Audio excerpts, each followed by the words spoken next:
कन्हान पिंपरी नगर परिषद क्षेत्र में महिलाओं और किशोरी बालिकाओं के स्वास्थ्य जागरूकता को बढ़ावा देने के उद्देश्य से महिला एवं बाल कल्याण विभाग द्वारा स्वास्थ्य समुपदेशन कार्यक्रम आयोजित किया गया।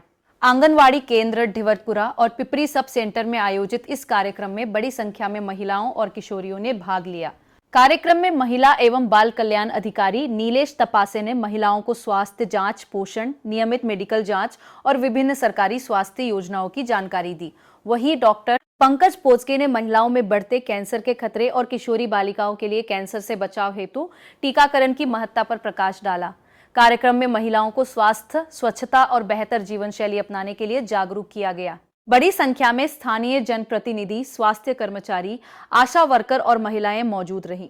कन्हान से संवाददाता ऋषभ बावनकर की रिपोर्ट। तुम्हाला बोलवतो, मी माहिती देतो, पण त्या माहितीच्या व्यतिरिक्त ही माहिती आहे की महिलांमध्ये जो कॅन्सरचा आता जो प्रमाण वाढत आहे आणि कॅन्सर हा एकाच प्रकारचा नाही, हा कितीतरी प्रकारचा आहे आणि कितीतरी प्रकारचा कॅन्सर होऊन महिला काय करतात, काही गोष्टी आपण त्या म्हणजे सांगत नाही।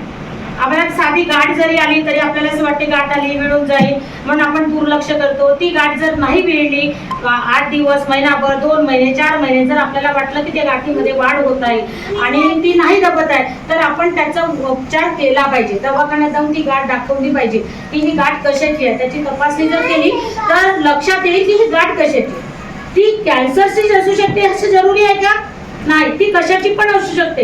म्हणजे आपलं ब्लड सर्क्युलेशन मुळे एखादा ब्लड गेलं त्याची असू शकते किंवा अजून वेगळ्या कारणाची पण असू शकते, पण शहानिशा करणं गरजेचं आहे की नाही आहे। आणि त्याच्यापेक्षा जास्त म्हणजे आपण आपली काळजी घेत नाही का आपल्या महिलांमध्ये माहित आहे का सर्वात जास्त 70% महिला आपण तंबाखू खातो, खर्रा खातो। तंबाखूच्या पुड्या कमी झाल्या पण आता खर्राचं प्रमाण वाढलं की नाही वाढलं?